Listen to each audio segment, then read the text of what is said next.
We're back. Yes, we are. Okay.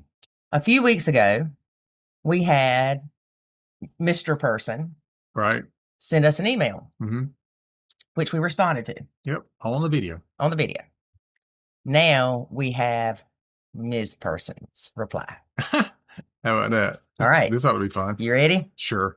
David, I know you're going to have a lot to say. Oh, really? So should I pause in between? Yes, to please. Give you a chance? Yes. Okay. Yes, please. Okay. Rather than reading the whole thing? Yeah. Okay. Yeah. It says, I am Ms. Person. Please read me. Please read me. Hi, Lori and David. Thank you so much for the work you do with the Nacho Kids Podcast. I'm Ms. Person, and I really appreciate the insights you share. This approach has the potential to help so many families, including mine. I only wish I had found it earlier. She used ChatGPT, and you know how I know that long line? The M dash? Whatever that is. That's got an M dash. Okay. But some people do use that. Yeah. Well, anyway. But I don't even know how to create that on my keyboard. Is it 2 lines, 2 dashes? No. Okay. I don't know. Anyway, yeah. maybe you didn't. Keep Maybe going. you didn't, Miss Keep Person. waiting for you to say. Hey, I use chat. Keep waiting for you to say however as you're reading it. Are you going to get to that? Okay. I'm reaching out because my partner, Mr. Person, recently had a message featured on your podcast, 310. That was the number. Yeah.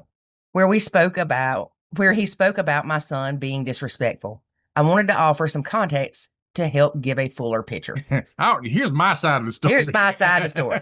I don't blame you. I'll do it too. No, I don't blame you at all. In fact, I'd be on the podcast, girl. But anyway, I try to get you on here. We've been together for almost 5 years, and both of our sons are 9 years old. Mr. Person has his child every other week, and I have full custody of mine. Our different cultural backgrounds and parenting styles have created challenges, especially when we've tried to parent each other's child. Okay. Why are you parenting each other's child? All right. All right, that's my question. All right. What's difficult is that Mr. Person tends to see my son as the problem, while assuming his son is blameless. Of course. But his son can also be disrespectful, especially when adults aren't around. He often bullies or provokes my son, ignores greetings, and expects everyone to stop and give him full attention whenever he wants it. This creates tension between the boys. Okay. Keep going. Okay, we'll stop right here. Briefly. Yeah, just briefly. In our experience, it is better in the long run to let the boys solve their own issues. Yes. Unless it's, somebody's getting hurt, there's physical abuse or something happening. But if it's just they're aggravating, they're annoying, they're all these other things, it's better to let them figure that out. How to navigate it, how to deal with it, how to cope with it, whatever the consequences that each other give to one another. Like, I'm not going to talk to you because you're being a douchebag today. Whatever that looks like. You're 9. Don't say douchebag. Whatever. Right. At 9, they're probably saying worse than that. But anyway, it gives them the opportunity to build a skill set that I think parents often don't allow kids to build, especially these days. The helicopter parents, they're swooping in and saving the kid, and you can't talk to my kid that way. And it feels right in the moment to say, I'm going to step in and defend my kid, take up for them, not let them be bullied. And bullying is a term that is such a wide spectrum of what that could mean. So I think people overuse it. I won't even get into that.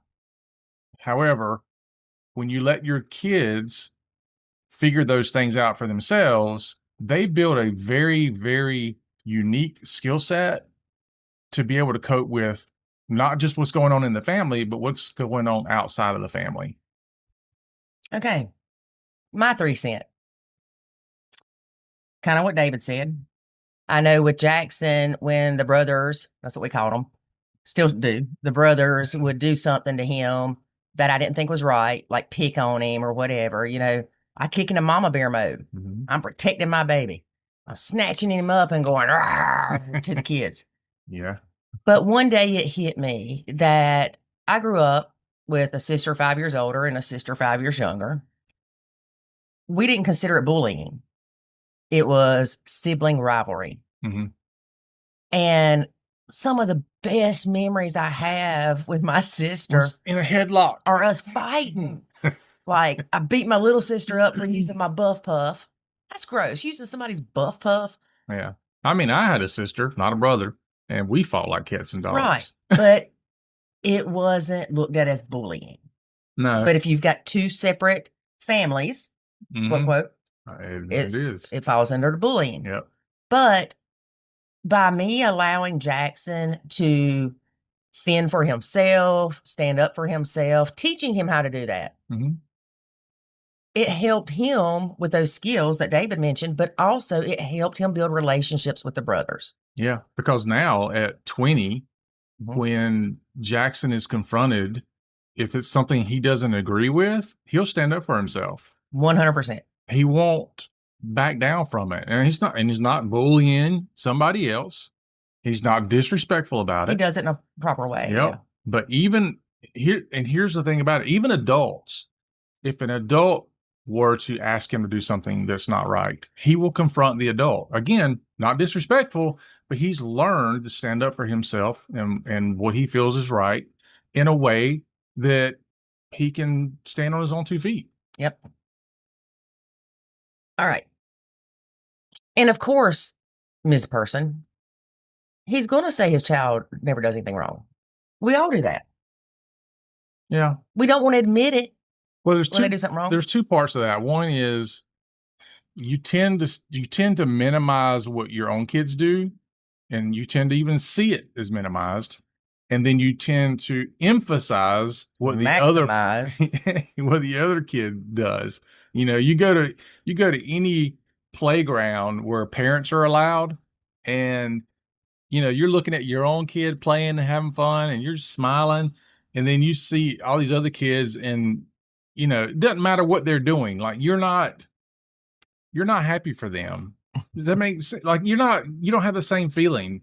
And if something happens, you know, they can even be annoying. If your kids run around screaming, you're like, yeah, he's having such a good time. And then you got little Susie over there running around screaming, belongs to the neighbor, and you're like, oh my gosh, she's driving me crazy. Yeah. It's just the way things are. It's the way that God protects you as a parent. From eating your young. There you go. All right. But even more frustrating is that Mr. Person himself sometimes escalates things. Oh, Mr. Person, you didn't tell us this. Instead of calming situations down, he engages in ways that push my son's buttons. No. Sometimes mocking his reactions or dismissing his attempts to set boundaries. We even came up with a safety word that both boys agreed on to signal when one of them needs space. But when my son uses it, Mr. Person often gets annoyed or ignores it. When my son reacts, especially after being provoked, he's seen as disrespectful, even if he's trying to express himself calmly. Meanwhile, his son's behavior is rarely questioned.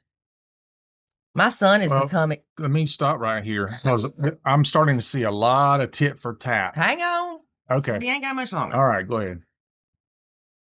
Okay.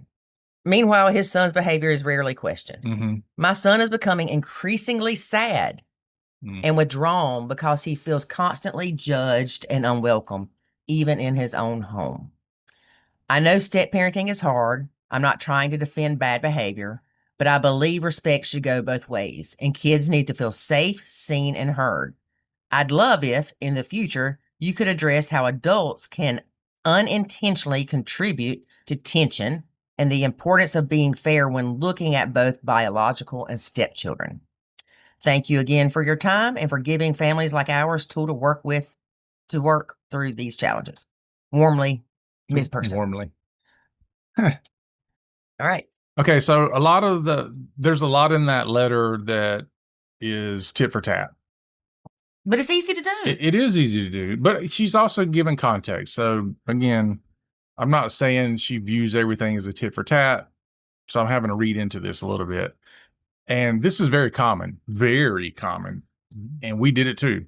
And sometimes we still do it. We just know we're doing it. We laugh at it now. For your kid. Yeah. And it's challenging because it becomes one of those things that's stands in your way of making the right changes, because you can't look at, let's just say, your kid. You look at your kid and you're like, okay, here's what we need to fix. However, we can't fix this until you address what your kid's doing. And then he's like, well, yeah, my kid's doing this thing, but we can't fix this till your kids. And I'm like, oh gosh, nobody's moving anywhere. Nobody's getting anything done. Yeah, you had to stand still. Yeah, because everybody's like, nobody's willing to give. yeah, I know you are, but what am I? I know you are. I'm rubber, you're glue. It becomes that thing where it's like, okay, somebody's got to move first. Right. And that's where we see a lot of problems with that. So I would recommend trying to step back a little bit and looking at where do you contribute to the problems? Where does your son contribute to the problems? Now, this is from both people. Yeah, this is from both. Mr. and Mrs. Right. So step back individually and see where the contribution is, because I guarantee you both sides are contributing to the problem in some way. Right. Find out what those are, and then come to an agreement about what you're going to address, and understand you can't fix everything. And if you're going with, well, I know my kid is X, but yours is X too. Okay, but that doesn't solve anything. My turn? Yes. Okay. It does concern me that your son is being withdrawn and feels judged and unwelcome. Mm-hmm. So Mr. Person does need to stop doing those things that cause him to feel that way. Absolutely. If that means he's parenting him, he needs to stop. You shouldn't be mocking him anyway. I was getting there. Mocking somebody can be done in fun. But when it's an adult mocking a kid, the kid doesn't see it that way. Mm-hmm. And there's even an instance my son was talking about, a friend of his, somebody was picking on him. He's an easy target, right?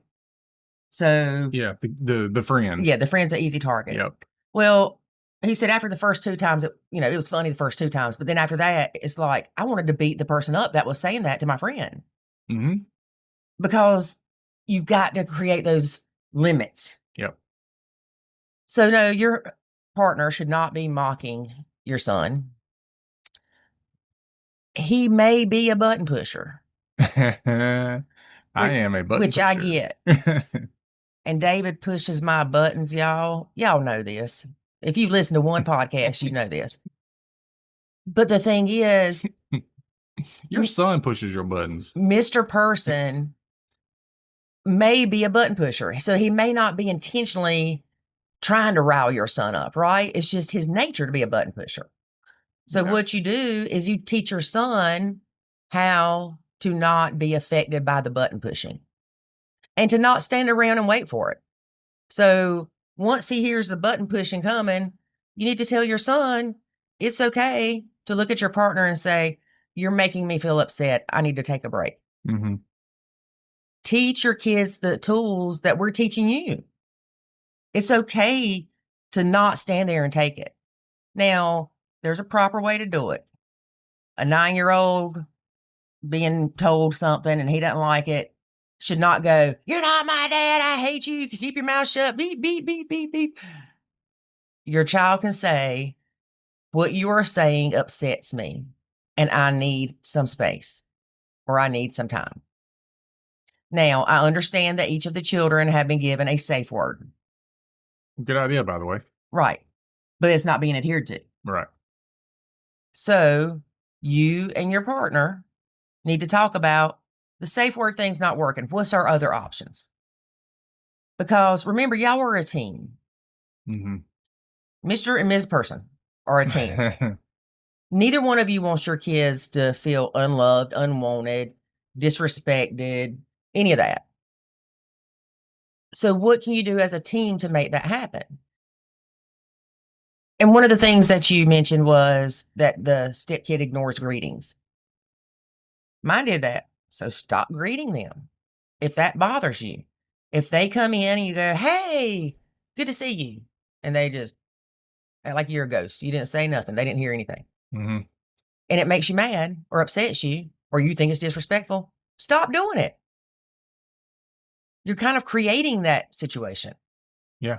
Yeah, wait for them. If he comes in the door and he says, "Hey," then say, "Hey," back. If Right. he says nothing, don't say nothing. And this isn't about the kid going in, I'm going to be disrespectful to her. Right? Or I'm going to be Right. disrespectful. Usually it's their mood. We were raised, if an adult speaks to you, you respond Yeah. appropriately. Right. Kids weren't raised that way nowadays. Yeah. Not only that, but there's a lot of other things that could be going on. You don't know if, is mom involved or some other family member involved, and they're telling them, you can't like her. Hmm. And that, they're dealing with that. Like I come in the door, I can't say anything to her because if I do, then, I'm going to hurt my mommy's feelings or whoever else might be in their ear. Right. And remember too, these kids are 9. They're going to have days that they're buddies, days that they hate each other. That's part of being siblings. And it's that fine line between siblings and bullying, right? Yeah. I mean, there were times when my kids they were throwing down. Yeah. I never really looked at it as bullying. But anyway, that said, one of the things that popped in my head is that Mr. Um, person, he may be mocking the step kid because he's resentful for some reason. Like he could be resentful that you're not stepping up as a parent and addressing issues, or he's resentful because of how his kid feels about something or something else. There's we see times where the parent or the adult is acting out or displaying some kind of behavior because they have some type of bottled up resentment about what's going on, Mhm. and it could come out that way. It really boils down to you two either, if you can't do it yourself, then you need to have somebody who's a mediator, whether it's a therapist, a counselor, a coach. We do coaching if you want to talk about coaching, but you need somebody that can sit you guys down and say, look, here are the problems we're having. Let's address the problems, not the people. Mhm. Because what happens more times than not is everybody's addressing the people. Mhm. Your son, your daughter, whatever. It's all this, your son did this, your son did that. Forget all the who did it. Like what's the behavior that we're trying to eliminate? Right. Now, one thing too I want to mention is you said you have your kid full time. Hmm. So I don't know if they see their bio dad at all. Right. That's kind of important to know because if their bio dad's not present, then that could make them more sensitive to the stepdad scenario and things like that. And that could actually cause the child's unhappiness more so than the issues with the blend. Yeah. But also the fact that you have your child full time and he has his every other week. It was like David and I. Hmm. Your partner could be jealous. I don't Yeah. know if that's the right word. Well, it could be jealous or resentful. Like you got your kid all the time, and I don't have mine, but half the time. Right, I mean, I went through a lot of emotions with that, and most of which I never shared with you during that time. right. And you would make comments I sometimes. miss my baby Yeah, like your kid's going to see his dad for the for weekend. the weekend, and you're like all distraught, and I'm like, I have to go a week at a time. I don't want to hear you whining. That's Well, what I. thank God you can say that, That's what I felt like. or this will be the Lori and David divorce show. It would be just the Lori show. Um, I didn't say that because it wasn't fair. Like her feelings were legitimate and her Right. feelings were real. Just as real as yours And were. it wasn't fair for me to compare, like, I'm without mine for 7 days and you're only 2, so you should suck it up, buttercup. Right. That's not fair. No, you That's can't compare hurts. no. Now, did I feel that way? Did I feel it wasn't fair? Sure, I did. But I wasn't going to bring that out in how I treated her or how we talked about it or anything because I understood that it was feelings that were not proper. Um, they in a lot of ways they weren't real. Right. I'm dealing with my emotions that has nothing to do with her emotions. So, Well, and something else too is when you start talking about, sorry, I got to go back and look. I'd love it if in the future you could address how adults can unintentionally contribute attention and the importance of being fair when looking at both biological and stepchildren. mhm. Fair. Oh, that F word. I don't know that you can be 100% fair You can't be. because with my bio kid, let me do a little heart over my eyes. I've got the lens of love. With the stepkids, I don't. If anything, I have a lens of a microscope because I'm going to see everything they do wrong. Trust me, everything. Everything. Yes, it's important to not treat the children unfairly intentionally. Yeah. And some of that's easy. Like if I Don't go to the store and buy a candy bar for my kid, then it would not be fair if I didn't buy a candy bar for the stepkid. right.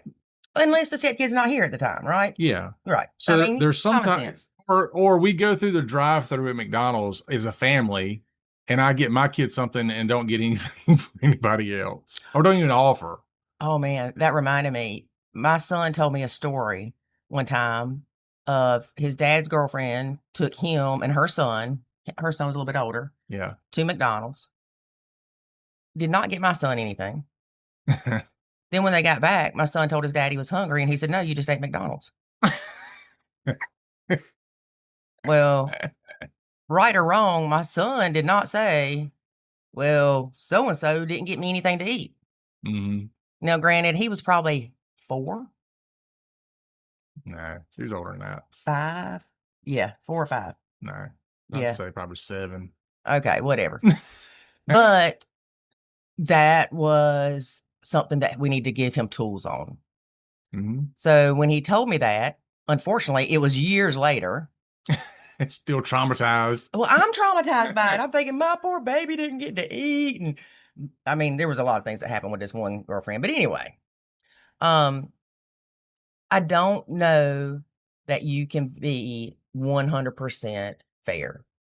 Not in everything. I mean, I have 4 kids, and it is very easy for me to look at even my kids and say, I wasn't fair to each of them in different times, depending on different things. Because they're different individuals. Yeah. One of them, he didn't care if you took his phone away Nope. because he just played games. Yep. One of them didn't care if you told him he could never go out again because he never did in the first place. Yeah. So they're all different. And yeah, I don't think there was too many times when you can look at stuff and say it was fair. Again, when it's easy to measure, yes. When it's did you get everybody a candy bar, that's easy to measure fairness. Well, and 2, I remember one time Jackson was sitting on the couch. You were Mhm. aggravated. It's probably a Saturday since you get aggravated on Saturdays. And That's your perception. it's the truth. And I remember you looked at Jackson and you were like, "Why don't you get up off the couch and do something? Get your butt up off the couch and do something." And I was like, "What'd you say?" And I said, "No, sir. You do not talk to your kids that way. You're not going to talk to mine that way." And you looked at me and there was a pause and you're like, "You're right." I was shocked they said I was right. But the thing about it is he did not realize it. You don't intentionally go, "Hey, I'm just gonna be, rude to this kid. They're not mine." That's what that pause was. I was like, huh, do I talk to my kids that way? No, you don't. I know that's why I paused. I'm thinking through it. Maybe Right? maybe I don't talk to them that way. But I think it's more important for you, Miss Person, to understand that the quote, quote, unfair treatment is not intentional. It's not a diss against your kid. It's not a diss against you. It's just they're not their kid. They're not their kid. You cannot expect someone to treat someone else's kids the same way they do their own. In some cases, you might not want them to treat your kid the same way. Yeah. You want them to be treated the same until you discipline the step kid, and then it's, you don't do that to my kid. Yeah. So, I mean, there's a lot here. I really would like to talk to you, Miss Person. I'd like to get both of you on the podcast. That'd be good. That'd be a good one. But it's important to not show favoritism blatantly. Yep. And it's important to not mock children, Mr. Person. He's probably like, I don't do that. Yeah. But also, I will. You know what's going to happen, right? Like, they're going to watch these things together and it's going to turn into a big old battle. Yeah, we're going every other week is going to be Mr. and Mrs. Person. Yeah, yeah. But I want both of you to know that you've been in this blend 5 years. I think that's what it was. Yep. 5 years. Your kids were 4 when you got together. Things have changed. Oh, yeah. Things are going to continue to change. Puberty's coming. Yeah. I'll tell you this, and you ain't going to want to hear it.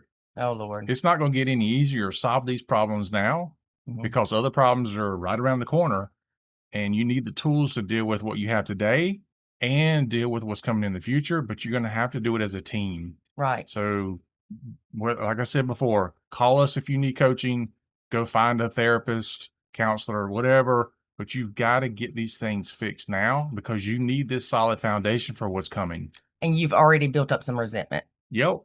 So, and that's just going to keep building. Yep. You got some work to do. Yep. So don't ignore it. Both of you, look, you're both engaged. You both have sent us messages. You're both listening to the podcast. I think you want what's best for you and your family, but you're going to have to take another step forward. It's going to have to go beyond listening to a podcast or emailing. Well, and one last thing I want to say is your partner treating your child differently is because they have a different relationship with that child, too. They've known them for 5 years. That's a pretty long time. These kids were 4. That's right. Yeah, they probably don't remember much before. Right. But maybe talking to your partner and saying, look, he can look up to you as a father figure. And if you're going around mocking people, what do you think he's going to do? He's going to start mocking people. He's going to mock your son. And then your son's going to get mad. And then you're going to get mad because my kid's doing what you're doing to him. Yeah.